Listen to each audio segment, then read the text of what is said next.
I pulled into Motel 6 around 10 p.m. on a Tuesday. The kind of place where the neon sign flickers and half the letters don't work anymore. But it was cheap, and I only needed one night before my morning interview in Sacramento.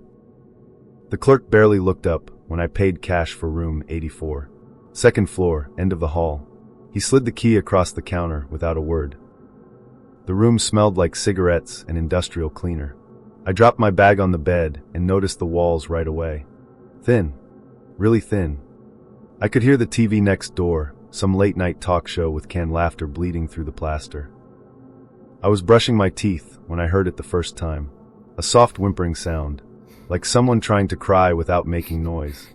I turned off the faucet and stood there in the bathroom doorway listening. The TV was still going next door, but underneath it, there was definitely crying. Quiet and strained. Then a low voice. Male. I couldn't make out the words, but the tone was sharp. Corrective. The crying stopped. I waited another minute, then went back to brushing my teeth. Could have been anything. A couple fighting, someone on the phone with bad news. None of my business. But then I heard it again around 1 a.m. I'd been scrolling through my phone, trying to relax before tomorrow, when the whimpering started up again. This time it was followed by whispers. Urgent and pleading. Still too muffled to understand, but the desperation in the voice was unmistakable. A young voice. Female. Then that same male voice, louder now. Not quite yelling, but firm enough that I could almost make out words through the wall. Then silence. I sat up in bed, staring at the wall. Something about it didn't sit right. The way the girl's voice cut off so suddenly. Like someone had clamped a hand over her mouth. I got up and pressed my ear against the wall. Nothing now except the hum of the heater. I stood there for maybe 5 minutes before I convinced myself I was being paranoid. Back in bed, I pulled the covers up and closed my eyes. The whispering started again at 3 a.m. This time I was absolutely sure. It was coming from the room next door, and it was sustained. Not just a few seconds, but ongoing. A girl's voice, fast and frantic, like she was trying to get everything out before someone stopped her. I couldn't ignore it anymore. I threw on my jeans and walked out into the hallway.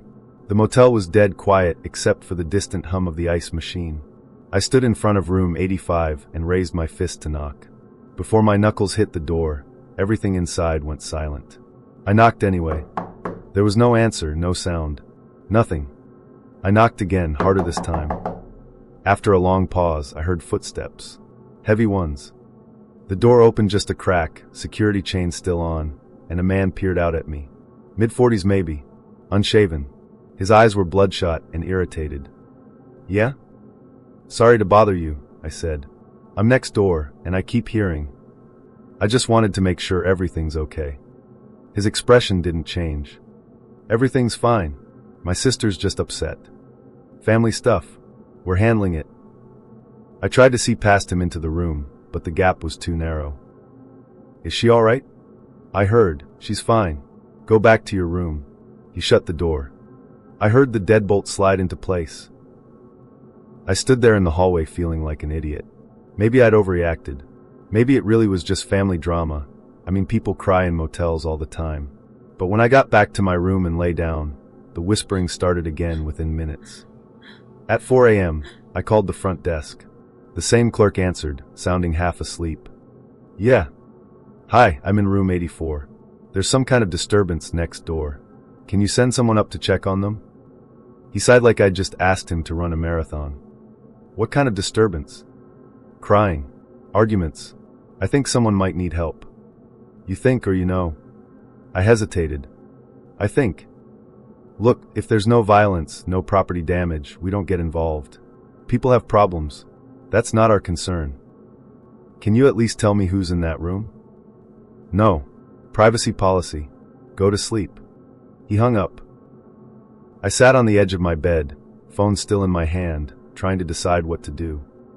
The logical part of my brain said I should just mind my business. Get some rest. Be fresh for the interview. But the crying started again. Softer this time. Almost broken. I couldn't take it anymore. I grabbed the courtesy phone book from the nightstand and looked up the non-emergency police line. My finger hovered over the numbers. And then the crying stopped. Again. I set the phone down and rubbed my face. Maybe I was losing it. Sleep deprivation can mess with your head. Maybe I was hearing things that weren't actually that serious. I finally dozed off around 5:30 a.m. The scraping sound woke me up at 6. Something sliding under my door. I bolted upright, heart racing, and watched as a folded piece of paper appeared beneath the gap. Then I heard footsteps running down the hallway, fast and light. I jumped out of bed and yanked the door open, but the hallway was empty. I picked up the paper. It was a page torn from a motel notepad, the message written in shaky blue ink. "Please call the police. He won't let me leave." My hands started shaking as I read it again. I looked down the hallway toward room 85. The door was closed. No sound coming from inside. I pulled out my phone and dialed 911, my thumb trembling over the call button. And that's when I heard the scream. I hit the call button and moved towards room 85. The scream came again, high and terrified. Then a crash, something heavy hitting the floor. 911, what's your emergency? Motel 6 on Elsie Avenue, I said, barely recognizing my own voice. Someone's in trouble. Room 85. I think someone's being held against their will. The door to room 85 flew open, and the girl burst out into the hallway. She couldn't have been more than 16. She was barefoot and wearing an oversized sweatshirt and jeans. Her eyes locked onto mine with pure panic. "Help me," she mouthed. The man appeared in the doorway behind her. He grabbed her arm and forcefully pulled her backward. She screamed again and clawed at the doorframe. "Sir, I need you to stay on the line," the dispatcher said in my ear. I didn't stay on the line. I dropped the phone and rushed forward. I'm not a fighter. Never have been. But something in me just snapped. I grabbed the man's wrist and tried to pull him off her. He let go of the girl and shoved me hard. I stumbled back against the opposite wall. The girl ran past me toward the stairs, sobbing. "You just made a huge mistake," the man said, his voice low and dangerous. But I could already hear sirens in the distance. Getting closer. His face changed. The anger drained away and was replaced by something worse. Calculation. He looked at me, then at the stairs where the girl had disappeared, then back at his room. He stepped inside and slammed the door. The police arrived less than 3 minutes later. 3 squad cars. I met them in the parking lot where the girl was wrapped in a blanket, shaking and crying while an officer took her statement. They arrested the man without incident. Turned out his name was Derek Paulson. The girl was a runaway he'd picked up 3 states ago. Promised her a place to stay. A fresh start. She'd been trying to escape for 6 days. The detective who interviewed me said if I hadn't called when I did, if I hadn't knocked on that door and made enough noise to spook him, they might never have found her. I gave my statement and missed my interview. Didn't matter anymore. They let me go around noon. I sat in my car in that motel parking lot for a long time, just staring at the second floor. At room 85 with its door propped open while crime scene techs moved in and out. I think about her sometimes, that girl. I never learned her real name. The detective said she was placed with family services and eventually reunited with her mom in Ohio. I hope she's okay.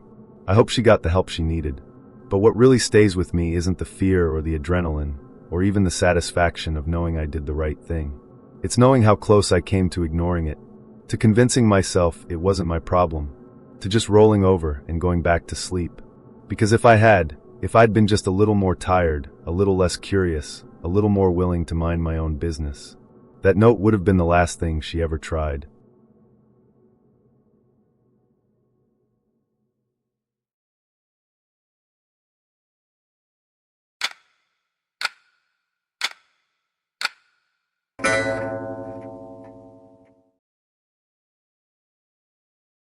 I should have known better than to book the budget saver motel. 2 stars on Google Maps. $30 a night.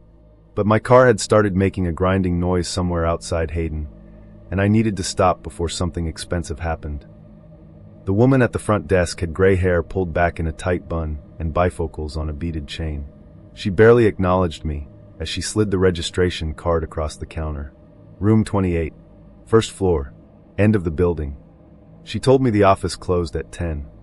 If I needed anything after that, there was a phone in the room. Then she went back to her crossword puzzle. The room was exactly what $30 gets you. Brown carpet with stains I didn't want to identify, a bed that sagged in the middle, a TV bolted to the dresser that only got 3 channels. But it was warm and the door locked, so I figured I could survive one night. I ordered Chinese food from a place down the road and ate it while watching some cop show from the 90s. Around 9:30, I took a shower. The water pressure was weak and the temperature kept fluctuating, but I managed. I was drying my hair when I heard the first knock. 3 slow raps on the door. They sounded deliberate and measured. I wrapped the towel around myself and looked through the peephole. A man stood in the yellowish glow of the exterior light. Older, maybe late 60s. He wore a brown cardigan and wire-rimmed glasses. His face was round and pale, with deep-set eyes that didn't blink. I cracked the door open, keeping the chain on. He didn't smile, just stood there with his hands clasped in front of him. He told me he was checking on the heating units. There'd been complaints from other guests about the temperature. He asked if my room was warm enough. I told him it was fine. He nodded slowly, then just stood there, breathing heavily like his lungs were struggling. I asked if he needed anything else. He said no. Then he turned and walked down the breezeway toward the other rooms. I closed the door and locked it. Something about the interaction felt off. Not threatening exactly, just wrong. Like he'd been going through the motions of a conversation without actually connecting to the words. I got dressed and tried to shake it off. The second knock came at midnight. I'd been half asleep when the sound jolted me awake. Same pattern, 3 slow knocks. I got up and looked through the peephole. The man was back. Same position, same expression, like he'd never left. I didn't open the door this time. I called out and asked what he needed.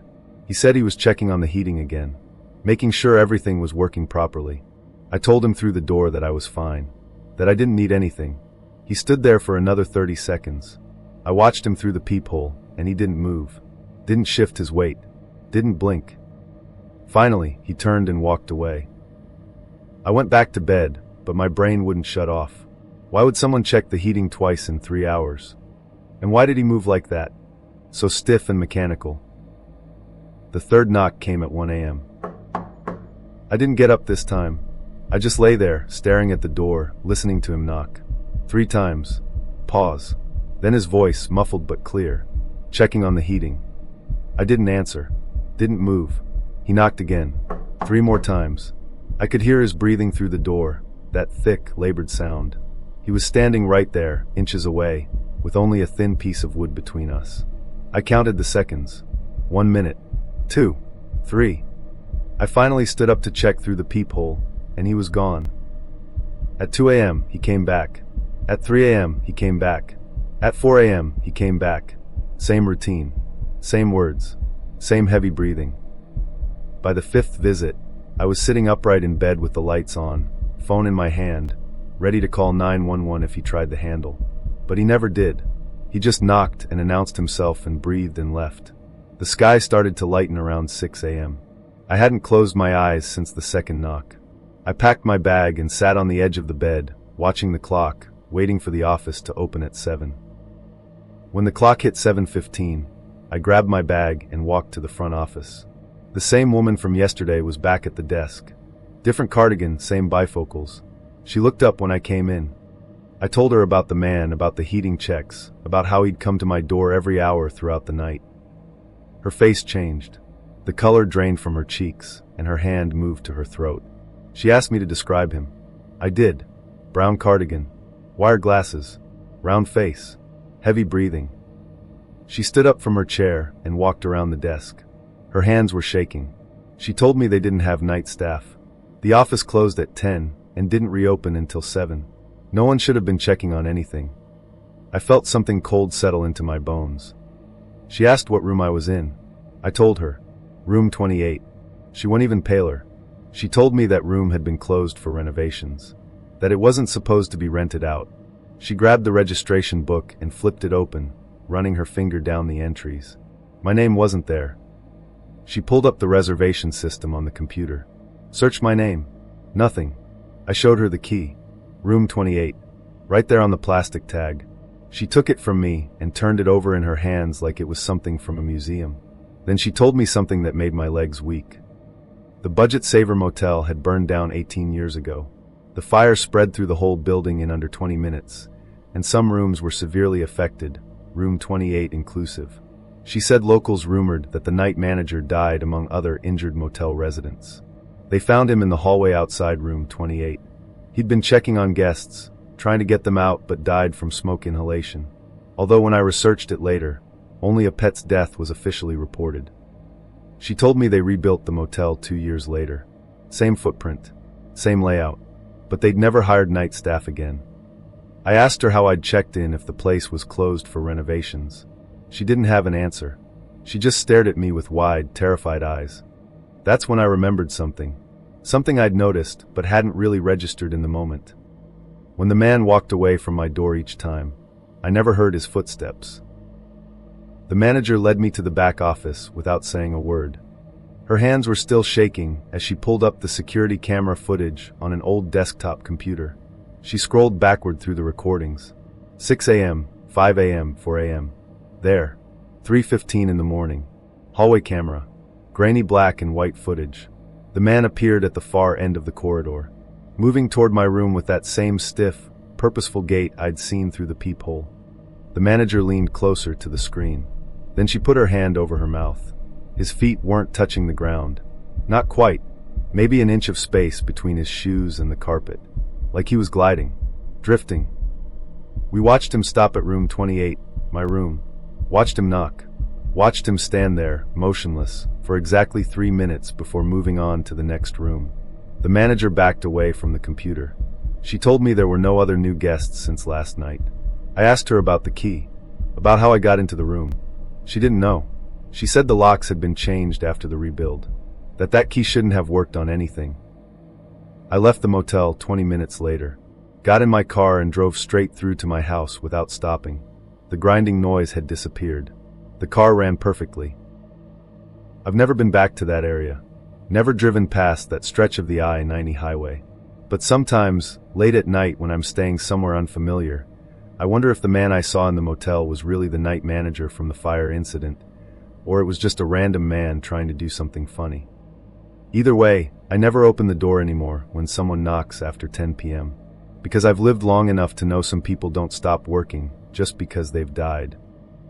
Well, I don't think about it anymore like I used to, because I'll never know for sure who it was that night. And honestly, I don't think I want to know.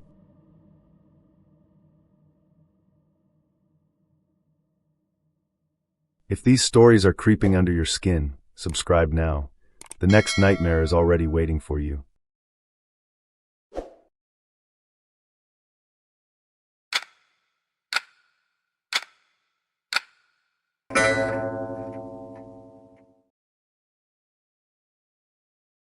The desert Rose Inn wasn't much to look at. Single-story stucco building off Highway 95, halfway between Phoenix and nowhere. But it was late, I was exhausted from driving, and the neon vacancy sign was the first I'd seen in 40 miles. The manager was already standing outside the office when I pulled up. He had his hands in his pockets and was staring out at the parking lot like he was waiting for someone specific. When I got out of my car, he straightened up and forced a smile that didn't reach his eyes. The check-in process was quick.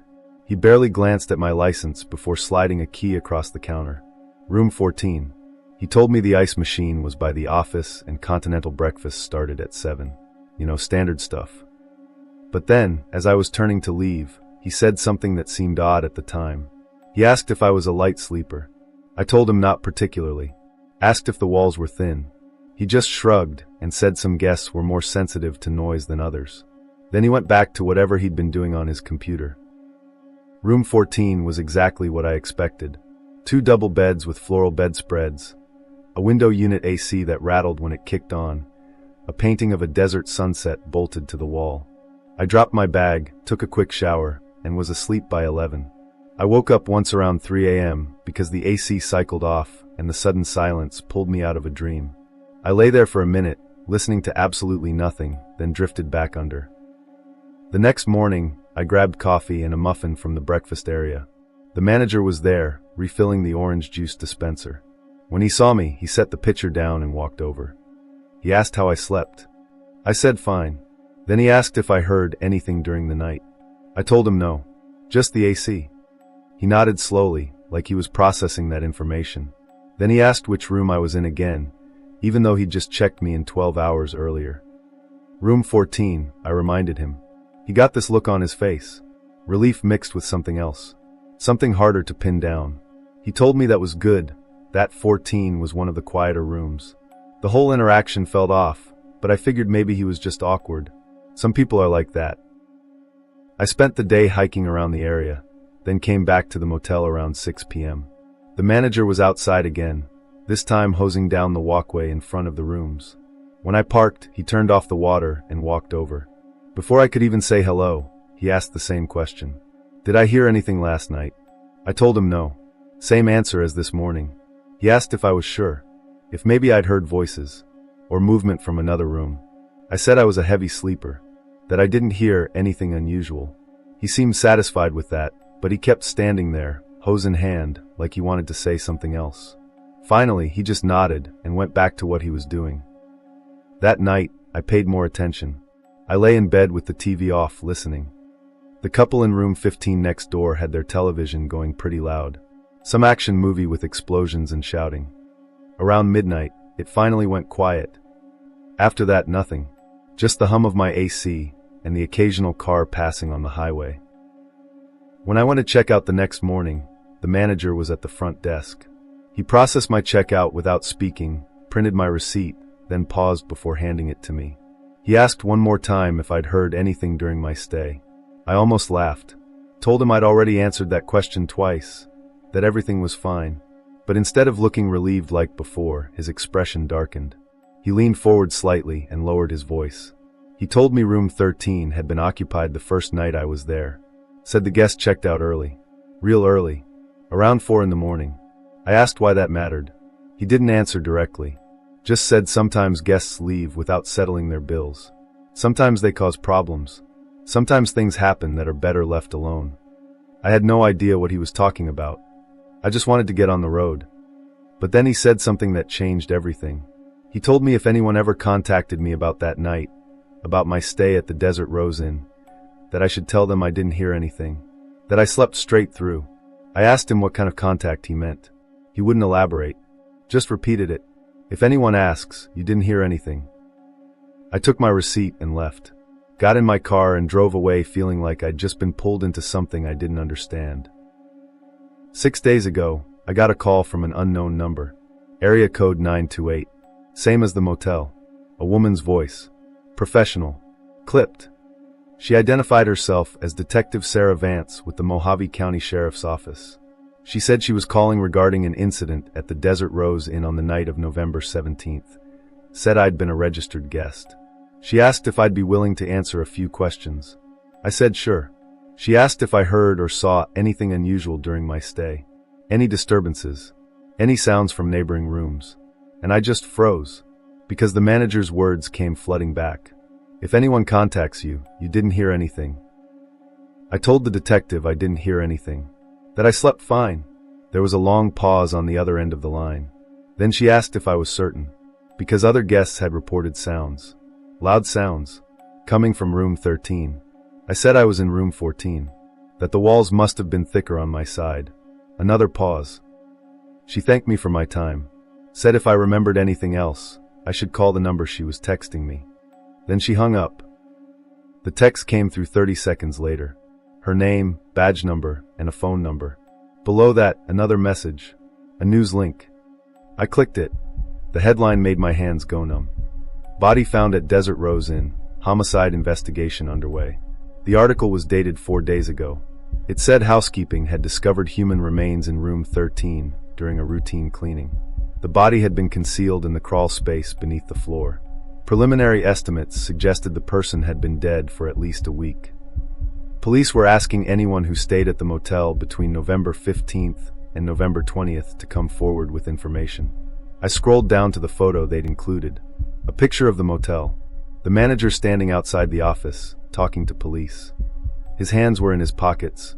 Same nervous stance I'd seen that first night. I sat on the couch for 20 minutes, staring at that article, reading it over and over. The victim's name hadn't been released pending notification of next of kin. There were no suspects in custody. The investigation was ongoing. I kept thinking about that first night, About waking up at 3 a.m. when the AC went quiet. About lying there in the silence. Had there been something else? Something I'd dismissed as nothing? I closed my eyes and tried to remember. The hum of the AC stopping. The darkness. And then, maybe there had been something. A thump. Muffled. Like furniture being moved. But it was so brief, so quiet, that I'd rolled over and gone back to sleep. Or maybe I was just filling in blanks now. Creating memories that never existed because I wanted to make sense of this. I called the detective back. She answered on the second ring. I told her I needed to correct my statement. That I might have heard something after all. That I woke up around 3 a.m. and there might have been a sound from the next room. She was quiet for a moment. Then she asked why I hadn't mentioned this earlier. I told her the truth. That the manager had warned me not to say anything. That he'd been asking me repeatedly if I heard anything, and then told me to deny it if anyone contacted me. She asked if I'd be willing to come in and give a formal statement. I said yes. The interview lasted 2 hours. They recorded everything. Asked me to describe the sound I might have heard. Asked about the manager's behavior. About the timing of everything. When it was over, Detective Vance walked me to the lobby. She thanked me for coming forward. Then she told me something I wasn't expecting. The manager had been arrested that morning, not for murder, for obstruction of justice and tampering with evidence. He'd known about the body for at least 3 days before housekeeping found it. Had been cleaning room 13 himself, keeping it off the available room list. I asked why he'd do that. She said they were still piecing it together, but it appeared the victim had been involved in some kind of dispute with another guest. The manager had tried to handle it quietly, keep it contained. Maybe he thought if he just waited long enough, it would go away. Or maybe he was protecting someone. They were still investigating. I drove home that afternoon. Haven't been back to Arizona since. But here's the thing I can't shake. The thing that wakes me up sometimes at 3 in the morning. I don't actually know if I heard something that night. I've replayed it in my head so many times that I can't tell anymore what's real memory and what's my brain trying to make sense of the guilt. Maybe there was a thump. Maybe there was nothing. Maybe the manager was testing me, seeing if I was the kind of person who'd stay quiet. And when I said I didn't hear anything, I passed his test without even knowing I was taking it. Or maybe I heard exactly what happened in room 13, and some part of my brain decided it was easier to forget. To tell myself it was just furniture moving, just another guest packing up late. The victim's name was released 2 weeks later. Jennifer Costas, 31 years old. From Tucson. She'd been reported missing by her sister on November 19th, 2 days after I checked out. The case is still open. They never found who killed her. The manager isn't talking. And I still don't know if I heard her die, or if I just convinced myself I didn't hear anything at all. Sometimes I wonder which possibility is worse.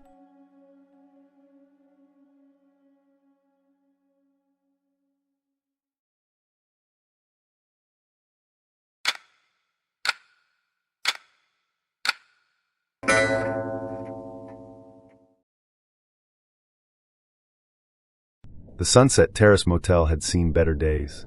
Probably back in the 70s when the pool still had water in it and the paint wasn't peeling off in strips. But it was cheap and close to the conference center where I'd be spending the next 3 days, so I booked it. The guy at the desk was young. Early 20s maybe. He had headphones around his neck and looked like he'd rather be literally anywhere else. When I asked for a room, he barely looked up from his phone. He gave me room 7, 3 doors down from the office. The room smelled like old carpet and pine sol. The bedspread had cigarette burns, even though it was supposedly non-smoking. But the door locked and the shower worked, so I figured I could deal with it for a few nights. I got settled in, ordered a pizza, and spent the evening going over my presentation slides. Around midnight, I finally shut my laptop and got ready for bed. The knocking started at 1 a.m. Soft at first. 3 taps. Pause. 3 more taps. I'd been drifting off when the sound pulled me back. I lay there listening, trying to figure out if I'd actually heard it or if it was part of a dream. Then it came again. 3 deliberate knocks. I got up and looked through the peephole. The walkway outside was empty. Just the yellow glow of the exterior lights and moths circling the bulbs. I stood there for a minute, waiting. Nothing. I went back to bed. 5 minutes later, the knocking resumed. Same pattern. This time I opened the door. Nobody there. The walkway stretched out in both directions, doors closed, windows dark. A car passed on the street behind the motel, headlights sweeping across the parking lot. I stepped outside and looked around. Nothing moved. No one was out there. I went back inside and locked the door. Slid the chain into place for good measure. That's when the scratching started. It was different from the knocking. Slower. More deliberate. Like someone was dragging something metal across the door. A key maybe. Or a coin. The sound set my teeth on edge. I walked up to the door and put my hand on it.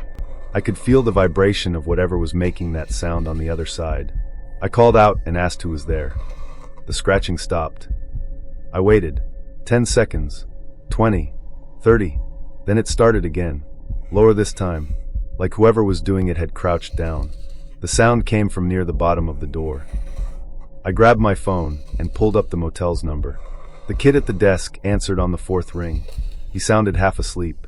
I told him someone was messing with my door, that they'd been knocking and now they were scratching at it. He sighed like I'd just asked him to solve world hunger, said he'd come check it out. The scratching continued while I waited, up and down the door, side to side, methodical, patient. Then I heard footsteps outside, the desk clerk's voice calling out. The scratching stopped instantly. I opened the door. The clerk was standing there, hands in his pockets, looking annoyed. I told him what had been happening. He glanced up and down the walkway. He said there was nobody out here, that maybe I'd heard the wind or something. I told him I knew what wind sounded like, that someone had been scratching on my door. He just shrugged and asked if I wanted to move rooms. I said yes, absolutely. He walked me back to the office and gave me a new key. Room 12, other end of the building. As he was updating the system, I asked if they had security cameras, if maybe we could see who it was. He said the cameras hadn't worked in years. Then he paused. His fingers stopped moving on the keyboard. He looked at me with this expression I couldn't quite read. He asked which room I'd been in. Room 7, I told him. He went quiet for a second. Then he said that room had been rented long-term until about 2 weeks ago. Guy named Dennis something. He'd lived there for almost 8 months. I asked why that mattered. The clerk said Dennis had some problems. Mental health stuff. He'd gotten evicted after he stopped paying rent and started acting erratic, yelling at other guests, claiming the motel was stealing from him, saying room 7 belonged to him and nobody else should be allowed in it. I asked where Dennis was now. The clerk said he didn't know, that Dennis had left one night with all his stuff and they hadn't seen him since, that they'd re-rented the room the next day after cleaning it out. He handed me the new key and told me room 12 should be quieter. I took my stuff and moved. The new room was identical to the first. Same layout, same burned bedspread, same smell, but at least nobody scratched at the door. I actually managed to fall asleep around 3 a.m. The next 2 nights were fine. There was no knocking or scratching. I went to my conference during the day and came back to sleep at night. By the 3rd day, I'd almost forgotten about the whole thing. Checkout was at 11 a.m. I packed my bag, loaded up my car, and walked to the office to turn in my key. The clerk from the first night was back on duty. He processed my checkout without mentioning the incident, just handed me a receipt and thanked me for staying. I was walking back toward my car when I noticed someone standing at the far end of the building. A man, thin, 40s maybe, wearing a stained jacket and jeans that were too big for him. His hair was long and unwashed, hanging in his face. He was standing right in front of room 7, just staring at the door. I slowed down. Something about the way he stood there made my skin crawl, like he was waiting for something, or remembering something. Then he turned his head and looked directly at me. His eyes locked onto mine. No expression, no emotion, just this flat, empty stare. And I knew it was Dennis. He took a step toward me, then another. His hands hung at his sides, fingers twitching slightly. I walked faster toward my car. Didn't run. Didn't want to trigger whatever was going through his head. Just moved with purpose. When I reached my car, I looked back. He'd stopped in the middle of the walkway, still watching me, still staring with those empty eyes. His mouth moved. I couldn't hear what he was saying from that distance, but I could read his lips. He was saying something over and over. My room, my room, my room. I got in my car and locked the doors. Started the engine. Dennis didn't move. just stood there, watching me back out. As I pulled onto the street, I glanced in my rearview mirror. He was walking toward room 7 again. But this time, he reached into his pocket and pulled something out. Something small and metallic that caught the morning light. A key. I should have kept driving. Should have gotten on the highway and never looked back. But something made me pull over 2 blocks away.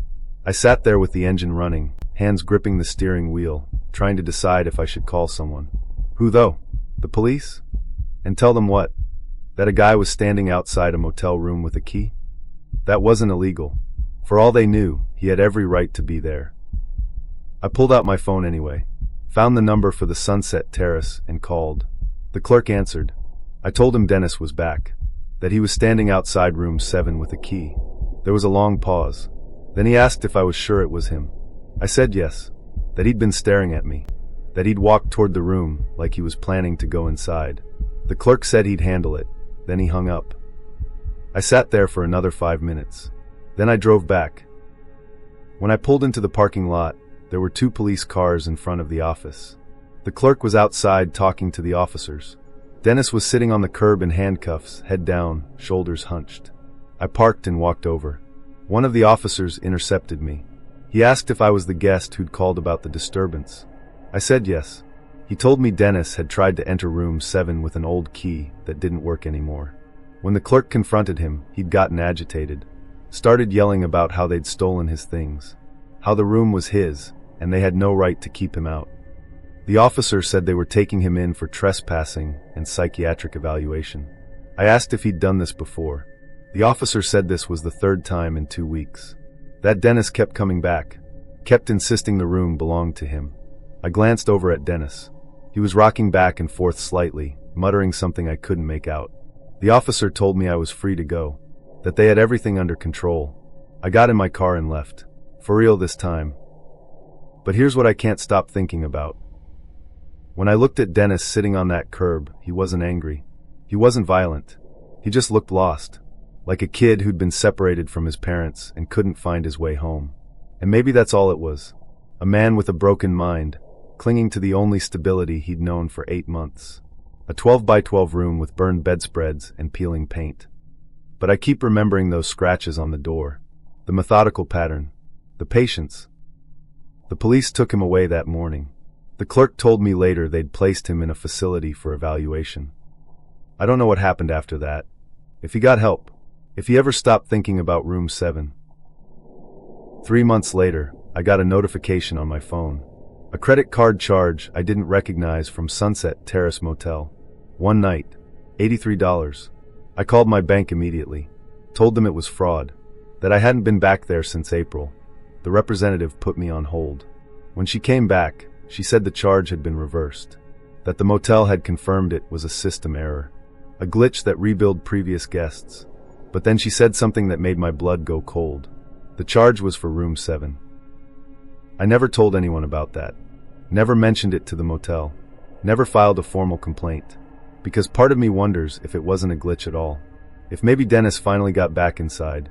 And when he did, he found my name still in the system. Still attached to his room. I haven't stayed in a motel since. When I travel now, I book hotels with key cards and front desk staff that work 24 hours. But I still think about him sometimes. About what he's doing. About whether he ever found another room to call his own. And whether he remembers the person who was there when he came back. The person who took his room.